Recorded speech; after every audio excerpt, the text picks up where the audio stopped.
మీకు చూపించేది వచ్చేసి ఓపెన్ ప్లాట్ అండి. ఇది లొకేషన్ వచ్చేసి మన Raghunathapalem MRO office police station ఇవి ఉన్నాయి కదా, సో దాని ఆపోజిట్ అండి. మెయిన్ రోడ్కి వెరీ నియర్ అండి. జస్ట్ ఒక 100-200 మీటర్స్ ఉంటుంది, వాకబుల్ డిస్టెన్స్ ఉంటుంది. సో ఖమ్మం కొత్త బస్ స్టాండ్ నుంచి వచ్చేసి 8.5 కిలోమీటర్స్ ఉంటుంది. ఎన్టీఆర్ సర్కిల్ నుంచి వచ్చేసి 7 కిలోమీటర్స్ ఉంటుందండి. ఈ కనిపించేదండి ప్లాట్, ఇది కార్నర్ ప్లాట్ అండి. సౌత్ వెస్ట్ కార్నర్ ప్లాట్ వస్తుంది. సో రెండు కూడా 30 అడుగుల రోడ్లే అండి. ఒక సైడ్ ఏమో డాంబర్ రోడ్ వేసి ఉంది, దీని బ్యాక్ సైడ్ డిటిసిపి వెంచర్ ఉంది. సో డిటిసిపి వెంచర్ ఆనుకొని ఉంటుంది దాని కాంపౌండ్ వాళ్ళని. సో రోడ్లు 30 ఫీట్ రోడ్సే అండి ఇవి.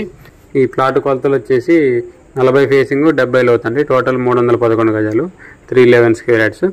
సో ఇది ఇన్వెస్ట్మెంట్ పర్పస్ బాగానే ఉంటుంది, ఇంకా ఇల్లు కట్టుకోవడానికైనా బాగానే ఉంటుందండి. సో దీని బ్యాక్ సైడ్ ఉన్న డిటిసిపి వెంచర్లో ఆల్రెడీ ఇల్లు కడుతున్నారు. ఇంకా ఎంఆర్ ఆఫీసు పడ్డ దగ్గర నుంచి స్టెప్ బై స్టెప్ హౌసెస్ కూడా వస్తూనే ఉన్నాయండి, మీరు చూడొచ్చు. ముందు కూడా ఇంకో ఇల్లు ఉంది. సో మెయిన్ రోడ్ కూడా కనపడుతుంది చూడండి, జస్ట్ వాకబుల్ డిస్టెన్స్. కనిపించేది వెహికల్స్ వెళ్ళేది ఇల్లందు మెయిన్ రోడ్ అండి.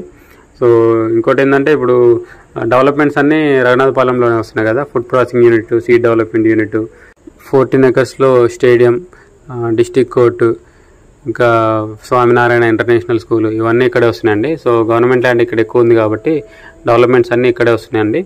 సో ఆల్రెడీ డెవలప్మెంట్ వర్క్ కూడా స్టార్ట్ అయిందండి కొన్ని ప్రాజెక్ట్స్కి. ఇంకా MRO office, MPDO office, police station, ఇవన్నీ దీని ఆపోజిటే కాబట్టి రెసిడెన్షియల్కి కూడా తొందరగా డెవలప్ అవుతుందండి.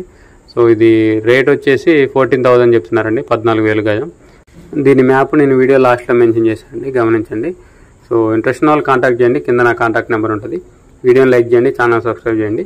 ఇలాంటి వీడియోస్ కోసం మన ఛానల్ని రెగ్యులర్గా ఫాలో అవ్వండి. Thank you.